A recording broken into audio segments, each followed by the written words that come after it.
हम कथा सुनाते राम सकल गुण धाम की। हम कथा सुनाते राम सकल गुण धाम की।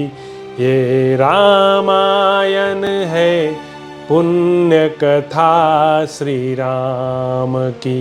ये रामायण है पुण्य कथा श्री राम की। जम्बूदीपे भरत खंडे आर्यावर्ते भारतवर्षे एक नगरी है विख्यात अयोध्या नाम की। यह जन्म भूमि है परम पूज्य श्री राम की। यह जन्म भूमि है परम पूज्य श्री राम की। यह रामायण है पुण्य कथा श्री राम की। यह रामायण है पुण्य कथा श्री राम की। श्रीमद् वाल्मीकि रामायण। श्री सीतारामचंद्राभ्या नमः।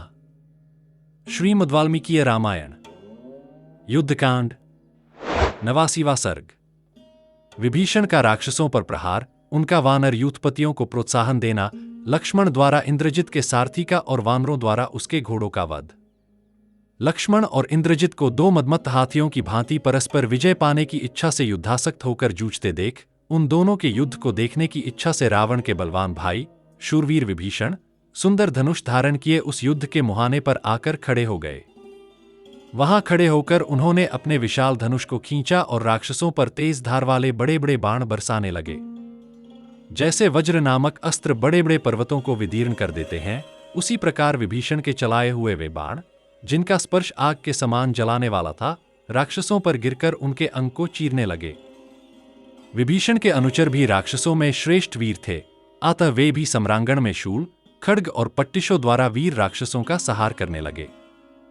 उन चारों राक्षसों से घिरे हुए विभीषण धृष्ट गजशावकों के बीच में खड़े हुए गजराज की भांति शोभा पाते थे।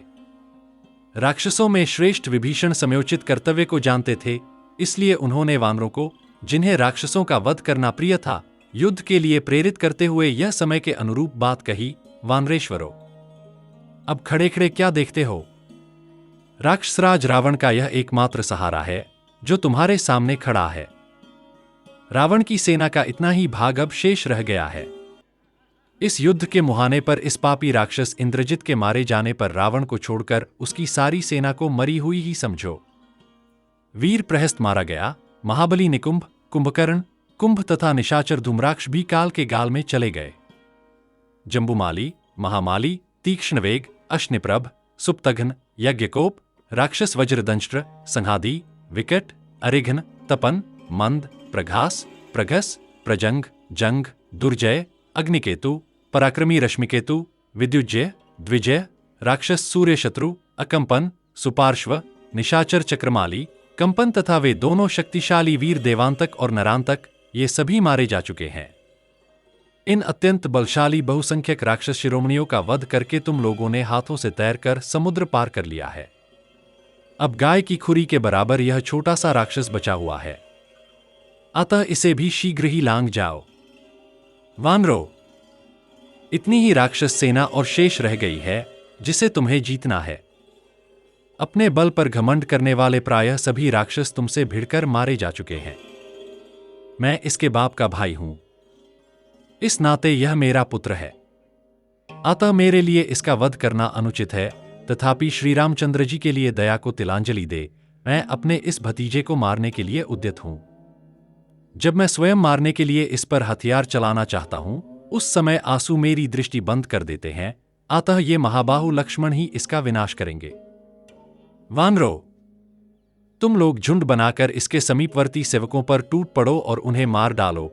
इस प्रकार अत्यंत यशस्वी राक्षस विभीषण के प्रेरित करने पर वानर यूथपति हर्ष और उत्साह से भर गए तथा अपनी पूंछ पटकने लगे। फिर वे सिंह के समान पराक्रमी वानर बारंबार गरजते हुए उसी तरह नाना प्रकार के शब्द करने लगे, जैसे बादलों को देखकर मोर अपनी बोली बोलने लगते हैं। अपने यूथ वाले समस्त भालुओं से घिरे हुए जांबवान तथा वे वानर पत्थरों, नखों और दांतों से वहां राक्षसों को पीटने लगे। अपने ऊपर प्रहार करते हुए ऋक्षराज जांबवान को उन महाबली राक्षसों ने भय छोड़कर चारों ओर से घेर लिया। उनके हाथ में अनेक प्रकार के अस्त्र शस्त्र थे। ये राक्षस सेना का सहार करने वाले जांबवान पर युद्धस्थल में बाणों, तीखे फरसों, पट्टिशों, डंडों और तोमरों द्वारा प्रहार करने लगे।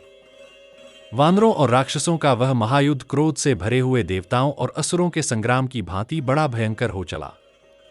उसमें बड़े जोर जोर से भयानक कोलाहल होने लगा।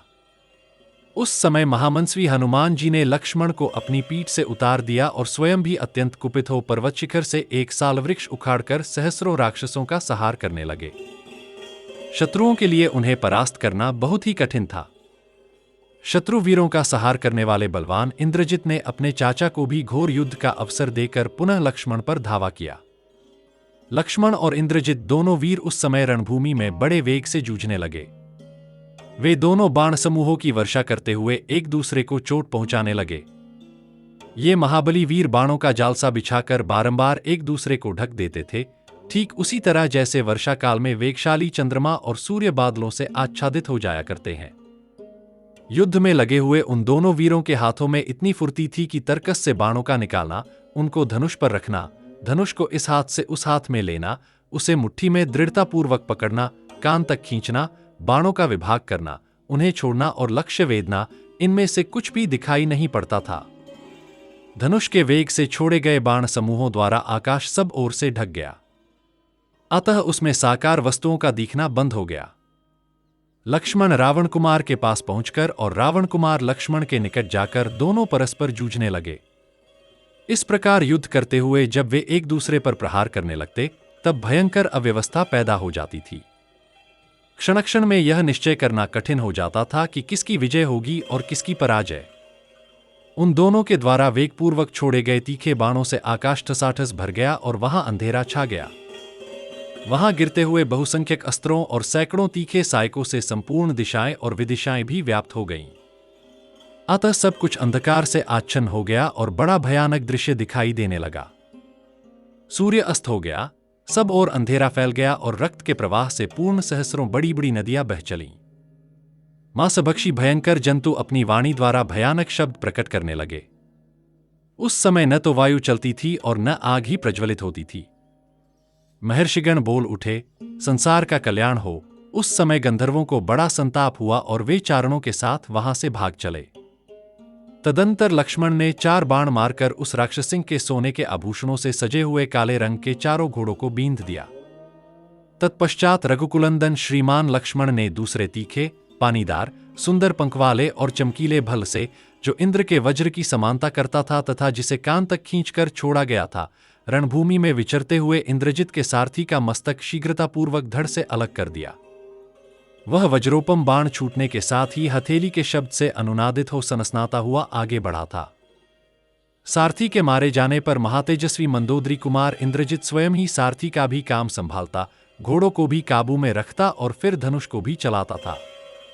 युद्धस्थल में उसके द्वारा वहां सारथी के कार्य का भी संपादन होना दर्शकों की दृष्टि में बड़ी अद्भुत बात थी।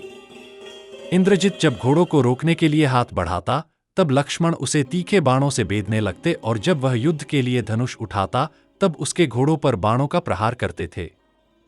उन अवसरों में शीघ्रतापूर्वक हाथ चलाने वाले सुमित्रा कुमार लक्ष्मण ने सम्रांगण में निर्भय से विचरते हुए इंद्रजित को अपने बाण समूहों द्वारा अत्यंत पीड़ित कर दिया।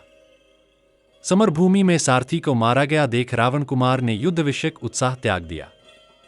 वह विषाद में डूब गया। उस राक्षस के मुख पर विषाद छाया हुआ देख वे वानर युद्धपति बड़े प्रसन्न हुए और लक्ष्मण की भूरी भूरी प्रशंसा करने लगे। तत्पश्चात प्रमाथी, रभस, शरभ और गंधमादन, इन 4 वानरेश्वरों ने अमर्ष से भरकर अपना महान वेग प्रकट किया। वे चारों वानर महान बलशाली और भयंकर पराक्रमी थे। वे सहसा उछलकर इंद्रजित के चारों घोड़ों पर कूद पड़े। उन पर्वताकार वानरों के भार से दब जाने के कारण उन घोड़ों के मुखों से खून निकलने लगा। उनसे रौंदे जाने के कारण घोड़ों के अंग भंग हो गए और वे प्राणहीन होकर पृथ्वी पर गिर पड़े। इस प्रकार घोड़ों की जान ले इंद्रजित के विशाल रथ को भी तोड़ फोड़कर वे चारों वानर पुनः वेग से उछले और लक्ष्मण के पास आकर खड़े हो गए। सारथी तो पहले ही मारा गया था। जब घोड़े भी मार डाले गए, तब रावण कुमार रथ से कूद पड़ा और बाणों की वर्षा करता हुआ सुमित्रा कुमार की ओर बढ़ा। उस समय इंद्र के समान पराक्रमी लक्ष्मण ने श्रेष्ठ घोड़ों के मारे जाने से पैदल चलकर युद्ध में तीखे उत्तम बाणों की वर्षा करते हुए इंद्रजित को अपने बाण समूहों की मार से अत्यंत घायल कर दिया। 90वां सर्ग इंद्रजित और लक्ष्मण का भयंकर युद्ध तथा इंद्रजित का वध। घोड़ों के मारे जाने पर पृथ्वी पर खड़े हुए महातेजस्वी निशाचर इंद्रजित का क्रोध बहुत बढ़ गया। वह तेज से प्रज्वलित सा हो उठा। इंद्रजित और लक्ष्मण दोनों के हाथ में धनुष थे। दोनों ही अपनी अपनी विजय के लिए एक दूसरे के सम्मुख युद्ध में प्रवृत्त हुए थे। ये अपने बाणों द्वारा परस्पर वध की इच्छा रखकर वन में लड़ने के लिए निकले हुए दो गजराजों के समान एक दूसरे पर गहरी चोट करने लगे। वानर और राक्षस भी परस्पर सहार करते हुए इधर उधर दौड़ते रहे, परंतु अपने अपने स्वामी का साथ न छोड़ सके। तदंतर रावण कुमार ने प्रसन्न हो प्रशंसा करके राक्षसों का हर्ष बढ़ाते हुए कहा, श्रेष्ठ निशाचरों, चारों दिशाओं में अंधकार छा रहा है, अतः यहां अपने या पराये की पहचान नहीं हो रही है, इसलिए मैं जाता हूं। दूसरे रथ पर बैठकर शीघ्र ही युद्ध के लिए आऊंगा। तब तक तुम लोग वानरों को मोह में डालने के लिए निर्भय होकर ऐसा युद्ध करो जिससे ये महामनस्वी वानर नगर में प्रवेश करते समय मेरा सामना करने के लिए न आए। ऐसा कहकर शत्रुहंता रावण कुमार वानरों को चकमा देकर रथ के लिए लंकापुरी में चला गया। उसने एक सुवर्णभूषित सुंदर रथ को सजाकर उसके ऊपर प्रास, खड्ग तथा बाण आदि आवश्यक सामग्री रखी। फिर उसमें उत्तम घोड़े जुतवाए और अश्व हाँकने की विद्या के जानकार तथा हितकर उपदेश देने वाले सारथी को उस पर बिठाकर वह महातेजस्वी समरविजयी रावण कुमार स्वयं भी उस रथ पर आरूढ़ हुआ। फिर प्रमुख राक्षसों को साथ लेकर वीर मंदोदरी कुमार कालशक्ति से प्रेरित हो नगर से बाहर निकला। नगर से निकलकर इंद्रजित ने अपने वेगशाली घोड़ों द्वारा विभीषण सहित लक्ष्मण पर बलपूर्वक धावा किया।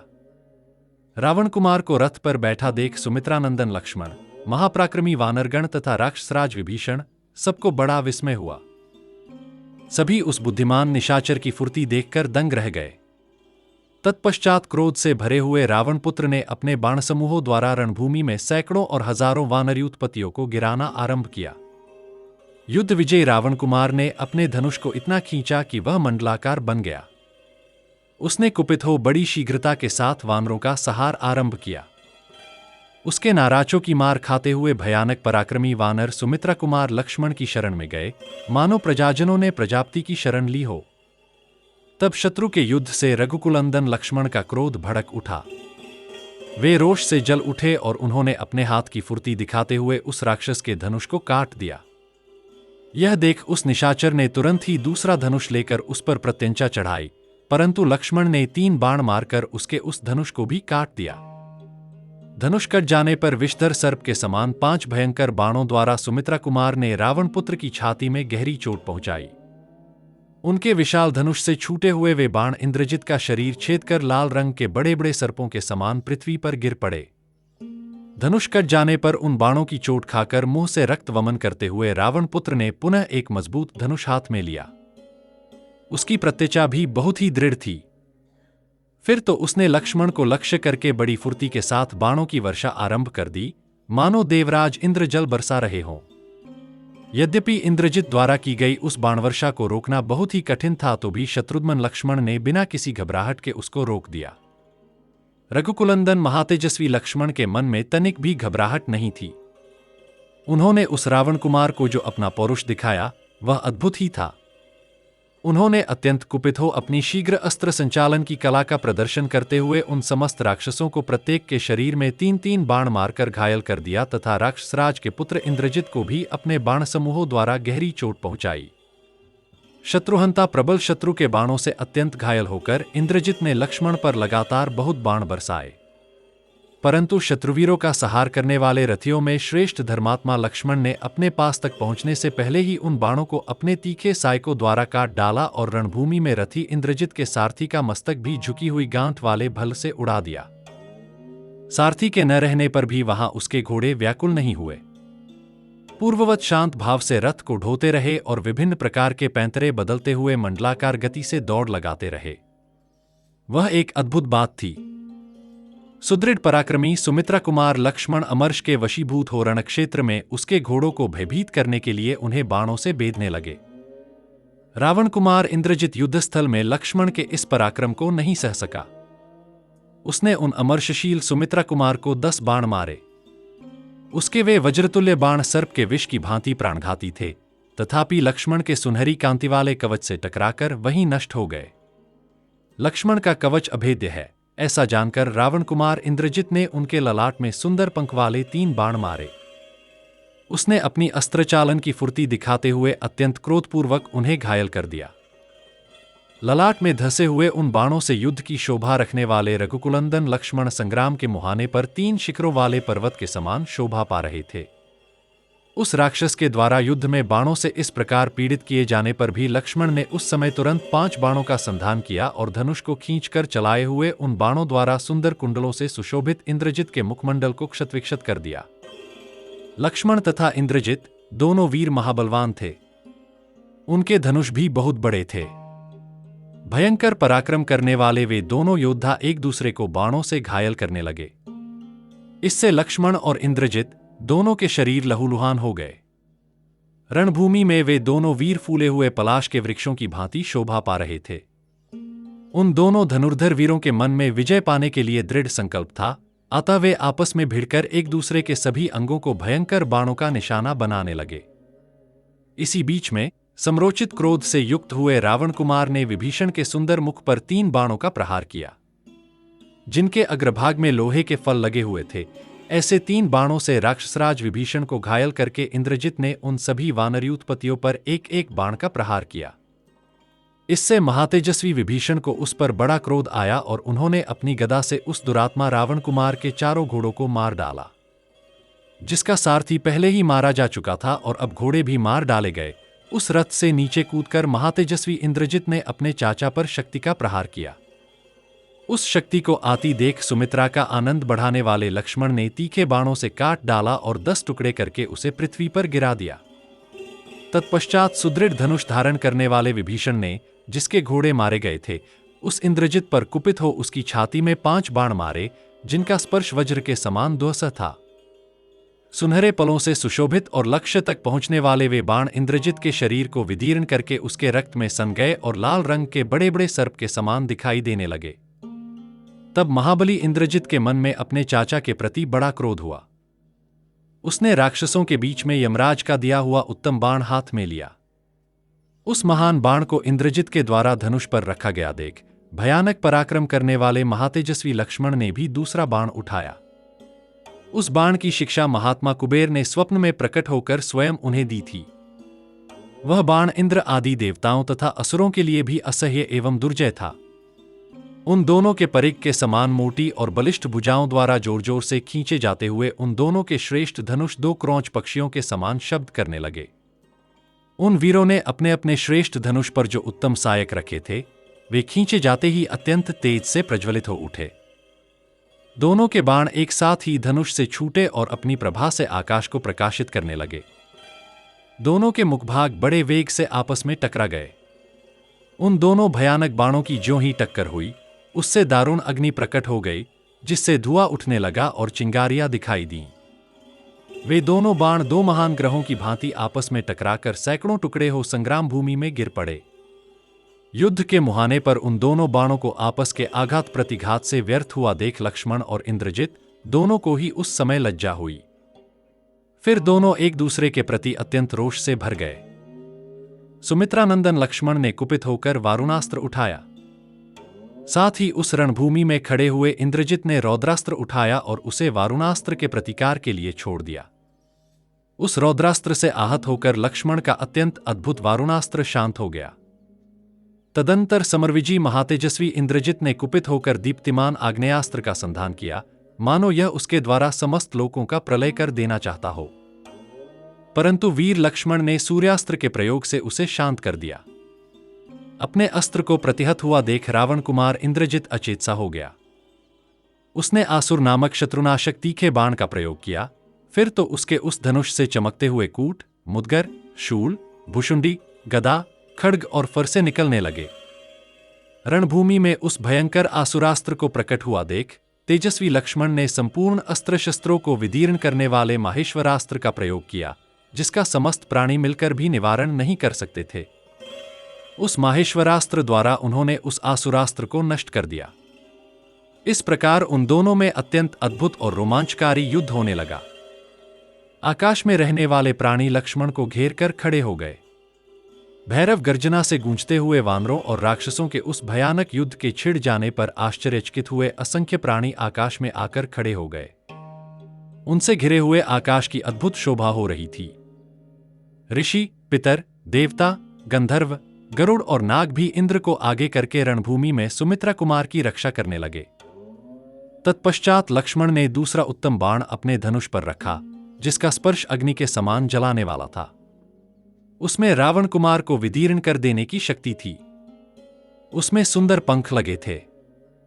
उसका सारा अंश सुडौल एवं गोल था, गांठ भी सुंदर थी। वह बहुत ही मजबूत और सुवर्ण से भूषित था। उसमें शरीर को चीर डालने की क्षमता थी। उसे रोकना अत्यंत कठिन था और उसके आघात को सह लेना भी बहुत मुश्किल था। वह राक्षसों को भयभीत करने वाला तथा विषधर सर्प के विष के समान शत्रु के प्राण हरने वाला था। देवताओं द्वारा उस बाण की सदा ही पूजा की गई थी। पूर्वकाल के देवासुर संग्राम में हरे रंग के घोड़ों से युक्त रथ वाले पराक्रमी, शक्तिमान एवं महातेजस्वी इंद्र ने इसी बाण से दानवों पर विजय पाई थी। उसका नाम था ऐन्द्रास्त्र। वह युद्ध के अवसर पर कभी पराजित या असफल नहीं हुआ था। शोभा संपन्न वीर सुमित्रा कुमार लक्ष्मण ने अपने उत्तम धनुष पर उस श्रेष्ठ बाण को रखकर खींचते हुए अपने अभिप्राय को सिद्ध करने वाली यह बात कही, यदि दशरथ नंदन भगवान श्रीराम धर्मात्मा और सत्य प्रतिज्ञ हैं तथा पुरुषार्थ में उनकी समानता करने वाला दूसरा कोई वीर नहीं है, तो हे अस्त्र, तुम इस रावण पुत्र का वध कर डालो। ऐसा कहकर शत्रुवीरों का सहार करने वाले वीर लक्ष्मण ने सीधे जाने वाले उस बाण को कान तक खींचकर ऐन्द्रास्त्र से संयुक्त करके इंद्रजित की ओर छोड़ दिया।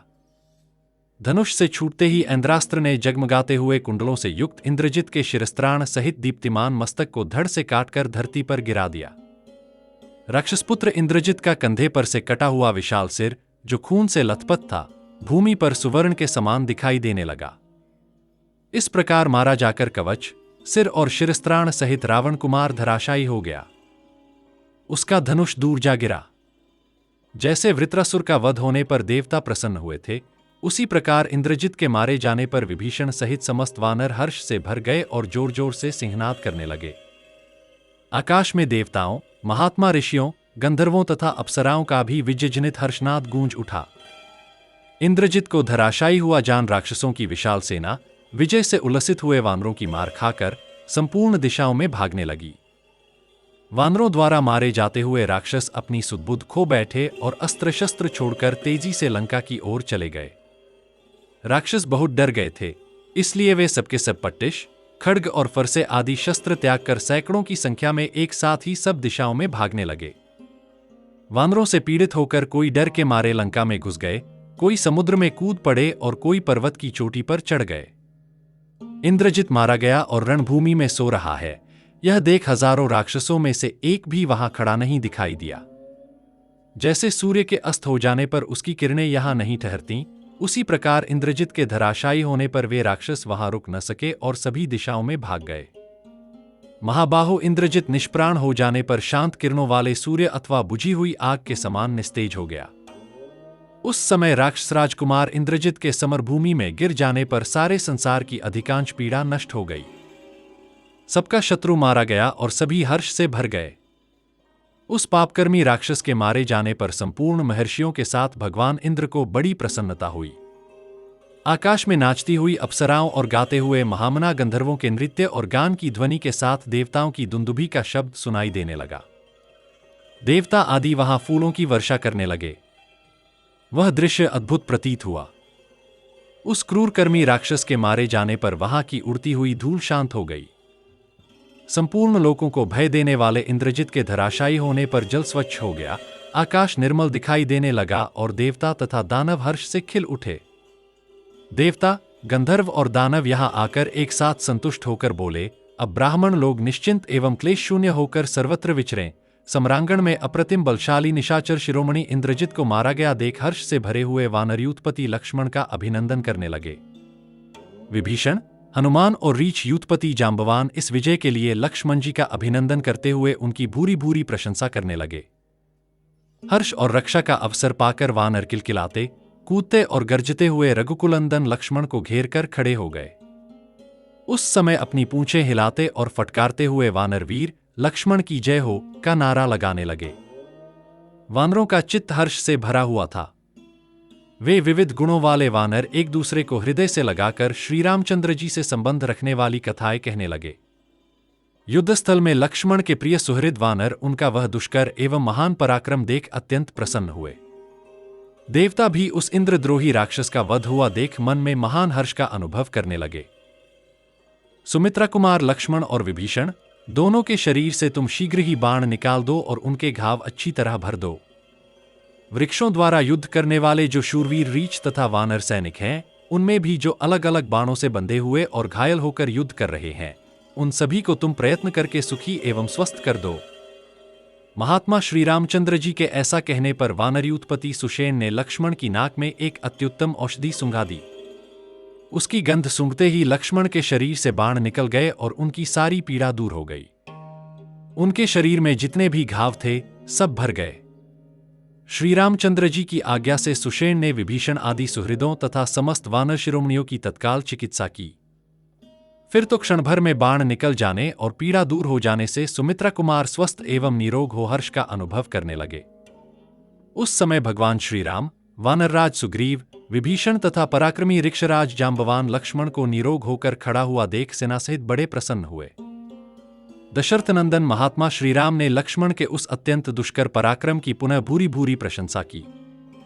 इंद्रजित युद्ध में मार गिराया गया, यह सुनकर वानरराज सुग्रीव को भी बड़ी प्रसन्नता हुई। रावण का शोक तथा सुपार्श्व के समझाने से उसका सीतावध से निवृत्त होना रावण के मंत्रियों ने जब इंद्रजित के वध का समाचार सुना, तब उन्होंने स्वयं भी प्रत्यक्ष देखकर इसका निश्चय कर लेने के बाद तुरंत जाकर दशमुख रावण से सारा हाल कह सुनाया। वे बोले, महाराज, युद्ध में विभीषण की सहायता पाकर लक्ष्मण ने आपके महातेजस्वी पुत्र को हमारे सैनिकों के देखते देखते मार डाला, जिसने देवताओं के राजा इंद्र को भी परास्त किया था और जो पहले के युद्धों में कभी पराजित नहीं हुआ था, वही आपका शूरवीर पुत्र इंद्रजित शौर्य संपन्न लक्ष्मण के साथ भिड़कर उनके द्वारा मारा गया। वह अपने बाणों से लक्ष्मण को पूर्णतः तृप्त करके उत्तम लोकों में चला गया। युद्ध में अपने पुत्र इंद्रजित के भयानक वध का दारुण समाचार सुनने पर रावण को बड़ी भारी मूर्छा आ गई। दीर्घ काल के बाद होश में आकर राक्षस प्रवर राजा रावण पुत्र शोक से व्याकुल हो गया। उसकी सारी इंद्रियां अकुला उठीं और वह दीनतापूर्वक विलाप करने लगा, हा पुत्र, हा राक्षस सेना के महाबली कर्णधार, तुम तो पहले इंद्र पर भी विजय पा चुके थे, फिर आज लक्ष्मण के वश में कैसे पड़ गए? बेटा, तुम तो कुपित होने पर अपने बाणों से काल और अंतक को भी विदीर्ण कर सकते थे, मंदराचल के शिखरों को भी तोड़ फोड़ सकते थे, फिर युद्ध में लक्ष्मण को मार गिराना तुम्हारे लिए कौन बड़ी बात थी? महाबाहो, आज सूर्य के पुत्र प्रेतराज यम का महत्व मुझे अधिक जान पड़ने लगा है, जिन्होंने तुम्हें भी काल धर्म से संयुक्त कर दिया। समस्त देवताओं में भी अच्छे योद्धाओं का यही मार्ग है, जो अपने स्वामी के लिए युद्ध में मारा जाता है, वह पुरुष स्वर्गलोक में जाता है। आज समस्त देवता, लोकपाल तथा महर्षि इंद्रजित का मारा जाना सुनकर निडर हो सुख की नींद सो सकेंगे। आज तीनों लोक और कानों सहित यह सारी पृथ्वी भी अकेले इंद्रजित के न होने से मुझे सूनी सी दिखाई देती है। जैसे गजराज के मारे जाने पर पर्वत की कंदराओं में हथिनियों का आर्तनाद सुनाई पड़ता है, उसी प्रकार आज अंतःपुर में मुझे राक्षस कन्याओं का करुण क्रंदन सुनना पड़ेगा। शत्रुओं को संताप देने वाले पुत्र, आज अपने युवराज पद को, लंकापुरी को, समस्त राक्षसों को, अपनी मां को, मुझको और अपनी पत्नियों को, हम सबको छोड़कर तुम कहां चले गए? होना तो यह चाहिए था कि मैं पहले यमलोक में जाता और तुम यहां रहकर मेरे प्रेतकार्य करते, परंतु विपरीत अवस्था हो गई। तुम परलोकवासी हुए और मुझे तुम्हारा प्रेतकार्य करना पड़ेगा। हाय राम, लक्ष्मण और सुग्रीव अभी जीवित हैं, ऐसी अवस्था में मेरे हृदय का कांटा निकाले बिना ही तुम हमें छोड़कर कहां चले गए? इस प्रकार आर्त भाव से विलाप करते हुए राक्षसराज रावण के हृदय में अपने पुत्र के वध का स्मरण कर महान क्रोध का आवेश हुआ। एक तो वह स्वभाव से ही क्रोधी था, दूसरे पुत्र की मृत्यु ने उसे और उत्तेजित कर दिया, जलते हुए को और भी जला दिया। जैसे सूर्य की किरणें ग्रीष्म ऋतु में उसे अधिक प्रचंड बना देती हैं। ललाट में टेढ़ी भौहों के कारण वह उसी तरह शोभा पा रहा था जैसे प्रलयकाल में मगरों और बड़ी बड़ी लहरों से महासागर सुशोभित होता है। जैसे वृत्रासुर के मुख से धूम सहित अग्नि प्रकट हुई थी, उसी तरह रोष से जभाई लेते हुए रावण के मुख से स्पष्ट रूप में धूमयुक्त प्रज्वलित अग्नि निकलने लगी। अपने पुत्रवध से संतप्त हुआ शूरवीर रावण सहसा क्रोध के वशीभूत हो गया। उसने सोच विचार कर विदेह कुमारी सीता को मार डालना ही उचित समझा। रावण की आंखें एक तो स्वभाव से ही लाल थीं, दूसरे क्रोधाग्नि ने उन्हें और भी रक्तवर्ण का बना दिया था। उसके दीप्तिमान नेत्र महान घोर प्रतीत हो रहे थे। रावण का रूप स्वभाव से ही भयानक था, उस पर क्रोधाग्नि का प्रभाव पड़ने से वह और भी भयावह हो चला और कुपित रुद्र के समान दुर्जय प्रतीत होने लगा। क्रोध से भरे हुए उस निशाचर की आंखों से आंसुओं की बूंदें गिरने लगीं, मानो जलते हुए दीपकों से लौ के साथ ही तेल के बिंदु झड़ रहे हों। वह दांत पीसने लगा। उस समय उसके दांतों के कटकटाने का जो शब्द सुनाई देता था, वह समुद्र मंथन के समय दानवों द्वारा खींचे जाते हुए मंदराचल की ध्वनि के समान प्रतीत होता था। कालाग्नि के समान अत्यंत कुपित होकर वह जिस जिस दिशा की ओर दृष्टि डालता था, उस दिशा में खड़े राक्षस भयभीत होकर खंभों आदि की ओट में छिप जाते थे। चराचर प्राणियों को भस्म करने की इच्छा वाले कुपित काल के समान संपूर्ण दिशाओं की ओर देखते हुए रावण के पास राक्षस जाने का साहस नहीं करते थे। तब अत्यंत कुपित राक्षसराज रावण युद्ध में राक्षसों को स्थापित करने की इच्छा से उनके बीच में खड़ा होकर बोला, निशाचरों, मैंने सहस्रों वर्षों तक कठोर तपस्या करके विभिन्न तपस्याओं की समाप्ति पर स्वयंभू ब्रह्मा जी को संतुष्ट किया है। उसी तपस्या के फल से और ब्रह्मा जी की कृपा से मुझे देवताओं और असुरों की ओर से कभी भय नहीं है। मेरे पास ब्रह्मा जी का दिया हुआ कवच है, जो सूर्य के समान दमकता है। देवताओं और असुरों के साथ हुए संग्राम के अवसरों पर वह वज्र के प्रहार से भी नहीं टूटा। इसलिए यदि आज मैं युद्ध के लिए तैयार हो रथ पर बैठकर रणभूमि में खड़ा हूं, तो कौन मेरा सामना कर सकता है? साक्षात इंद्र भी मुझसे युद्ध करने का साहस नहीं करेगा। उन दिनों देवासुर संग्राम में प्रसन्न हुए ब्रह्मा जी ने मुझे जो बाण सहित विशाल धनुष प्रदान किया था, आज मेरे उसी भयानक धनुष को सैकड़ों मंगलवाद्यों की ध्वनि के साथ महास्मर में राम और लक्ष्मण का वध करने के लिए उठाया जाएगा। पुत्र के वध से संतप्त और क्रोध से वशीभूत क्रूर रावण ने अपनी बुद्धि से सोच विचार कर सीता को मार डालने का ही निश्चय किया। उसकी आंखें क्रोध से लाल हो गईं और आकृति अत्यंत भयानक हो गई। वह सब ओर दृष्टि डालकर पुत्र के लिए दुखी हो दीनतापूर्ण स्वर में संपूर्ण निशाचरों से बोला, मेरे बेटे ने माया से केवल वानरों को छलने के लिए एक आकृति को यह सीता है ऐसा कहकर दिखाया और झूठ मूठ उसका वध किया था। सो आज उस झूठ को मैं सत्य कर दिखाऊंगा और ऐसा करके अपना प्रिय करूंगा। उस क्षत्रियाधम राम में अनुराग रखने वाली सीता का नाश कर डालूंगा। मंत्रियों से ऐसा कहकर उसने शीघ्र ही तलवार हाथ में ले ली, जो खड्गोचित गुणों से युक्त और आकाश के समान निर्मल कांति वाली थी। उसे म्यान से निकालकर पत्नी और मंत्रियों से घिरा हुआ रावण बड़े वेग से आगे बढ़ा। पुत्र के शोक से उसकी चेतना अत्यंत आकुल हो रही थी। वह अत्यंत कुपित हो तलवार लेकर सहसा उस स्थान पर जा पहुंचा जहां मिथिलेश कुमारी सीता मौजूद थी। उधर जाते हुए उस राक्षस को देखकर उसके मंत्री सिंहनाद करने लगे। वे रावण को रोष से भरा देख एक दूसरे का आलिंगन करके बोले, आज इसे देखकर वे दोनों भाई राम और लक्ष्मण व्यथित हो उठेंगे, क्योंकि कुपित होने पर इस राक्षसराज ने इंद्र आदि चारों लोकपालों को जीत लिया और अनेक शत्रुओं को भी युद्ध में मार गिराया था।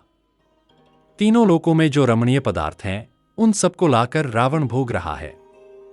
भूमंडल में इसके समान पराक्रमी और बलवान दूसरा कोई नहीं है। वे इस प्रकार बातचीत कर ही रहे थे कि क्रोध से अचेतसा हुआ रावण अशोक वाटिका में बैठी हुई विदेह कुमारी सीता का वध करने के लिए दौड़ा। उसके हित का विचार करने वाले सुहृद उस रोष भरे रावण को रोकने की चेष्टा कर रहे थे, तो भी वह अत्यंत कुपित हो, जैसे आकाश में कोई क्रूर ग्रह रोहिणी नामक नक्षत्र पर आक्रमण करता हो, उसी प्रकार सीता की ओर दौड़ा। उस समय सती साध्वी सीता राक्षसियों के संरक्षण में थी। उन्होंने देखा, क्रोध से भरा हुआ राक्षस एक बहुत बड़ी तलवार लिए मुझे मारने के लिए आ रहा है। यद्यपि उसके सुहृद उसे बार बार रोक रहे हैं, तो भी वह लौट नहीं रहा है। इस तरह तलवार लिए रावण को आते देख जनकनंदिनी के मन में बड़ी व्यथा हुई। सीता दुहक में डूब गईं और विलाप करती हुई इस प्रकार बोलीं, यह दुर्बुद्धि राक्षस जिस तरह कुपित होकर स्वयं मेरी ओर दौड़ा आ रहा है, इससे जान पड़ता है कि यह सनाथा होने पर भी मुझे अनाथा की भांति मार डालेगा। मैं अपने पति में अनुराग रखती हूं, तो भी इसने अनेक बार प्रेरित किया कि तुम मेरी भार्या बन जाओ। उस समय निश्चय ही मैंने इसे ठुकरा दिया था। मेरे इस तरह ठुकराने पर निश्चय ही यह निराश होकर क्रोध और मोह के वशीभूत हो गया है और अवश्य ही मुझे मार डालने के लिए उद्यत है। अथवा इस नीच ने आज सम्रांगण में मेरे ही कारण दोनों भाई पुरुष सिंह श्रीराम और लक्ष्मण को मार गिराया है, क्योंकि इस समय मैंने राक्षसों का बड़ा भयंकर सिंहनाद सुना है। हर्ष से भरे हुए बहुत से निशाचर अपने प्रियजनों को पुकार रहे थे। अहो, यदि मेरे कारण उन राजकुमारों का विनाश हुआ तो मेरे जीवन को धिक्कार है। अथवा यह भी संभव है कि पापपूर्ण विचार रखने वाला यह भयंकर राक्षस पुत्र शोक से संतप्त हो, श्रीराम और लक्ष्मण को न मार सकने के कारण मेरा ही वध कर डाले। मुझ क्षुद्र नारी ने हनुमान की कही हुई वह बात नहीं मानी। यदि श्रीराम द्वारा जीती न जाने पर भी उस समय हनुमान की पीठ पर बैठकर चली गई होती, तो पति के अड्डे में स्थान पाकर आज इस तरह बार बार शोक नहीं करती। मेरी सास कौशल्या एक ही बेटे की मां है। यदि वे युद्ध में अपने पुत्र के विनाश का समाचार सुने, मेरी सास कौशल्या एक ही बेटे की मां है। यदि वे युद्ध में अपने पुत्र के विनाश का समाचार सुनेंगी, तो मैं समझती हूं कि उनका हृदय अवश्य फट जाएगा। वे रोती हुई अपने महात्मा पुत्र के जन्म, बाल्यावस्था, युवावस्था, धर्म कर्म तथा रूप का स्मरण करेंगी। अपने पुत्र के मारे जाने पर पुत्र दर्शन से निराश एवं अचेत सी हो, वे उनका श्राद्ध करके निश्चय ही जलती आग में समा जाएंगी अथवा सरयू की जलधारा में आत्मविसर्जन कर देंगी। पापपूर्ण विचार वाली उस दुष्टा कुबड़ी मंत्रा को धिक्कार है, जिसके कारण मेरी सास कौशल्या को यह पुत्र शोक देखना पड़ेगा। चंद्रमा से बिछुड़कर किसी क्रूर ग्रह के वश में पड़ी हुई रोहिणी की भांति तपस्विनी सीता को इस प्रकार विलाप करता देख रावण के सुशील एवं शुद्ध आचार विचार वाले सुपार्श्व नामक बुद्धिमान मंत्री ने दूसरे सचिवों के मना करने पर भी उस समय राक्षसराज रावण से यह बात कही, महाराज दशग्रीव, तुम तो साक्षात कुबेर के भाई हो, फिर क्रोध के कारण धर्म को तिलांजलि देकर विदेह कुमारी के वध की इच्छा कैसे कर रहे हो? वीर राक्षसराज, तुम विधिपूर्वक ब्रह्मचर्य का पालन करते हुए वेद विद्या का अध्ययन पूरा करके गुरुकुल से स्नातक होकर निकले थे और तब से सदा अपने कर्तव्य के पालन में लगे रहे, तो भी आज अपने हाथ से एक स्त्री का वध करना तुम कैसे उचित समझते हो? पृथ्वीनाथ, इस मिथिलेश कुमारी के दिव्य रूप की ओर देखो और युद्ध में हम लोगों के साथ चलकर राम पर ही अपना क्रोध उतारो। आज कृष्ण पक्ष की चतुर्दशी है, अतः आज ही युद्ध की तैयारी करके कल अमावस्या के दिन सेना के साथ विजय के लिए प्रस्थान करो। तुम शूरवीर, बुद्धिमान और रथी वीर हो। एक श्रेष्ठ रथ पर आरूढ़ होकर खड्ग हाथ में लेकर युद्ध करो। दशरथ नंदन राम का वध करके तुम मिथिलेश कुमारी सीता को प्राप्त कर लोगे। मित्र के कहे हुए उस उत्तम धर्मानुकूल वचन को स्वीकार करके बलवान दुरात्मा रावण महल में लौट गया और वहां से फिर अपने सुहृदों के साथ उसने राजसभा में प्रवेश किया। इस प्रकार श्री वाल्मीकि निर्मित आर्ष रामायण के युद्धकांड में 52वां सर्ग पूरा हुआ। हम कथा सुनाते राम सकल गुण धाम की, हम कथा सुनाते राम सकल गुण धाम की। ये रामायण है पुण्य कथा श्री राम की, ये रामायण है पुण्य कथा श्री राम की। जम्बूदीपे भरत खंडे आर्यावर्ते भारत वर्षे एक नगरी है विख्यात अयोध्या नाम की। यह जन्म भूमि है परम पूज्य श्री राम की, यह जन्म भूमि है परम पूज्य श्री राम की। यह रामायण है पुण्य कथा श्री राम की, यह रामायण है पुण्य कथा श्री राम की।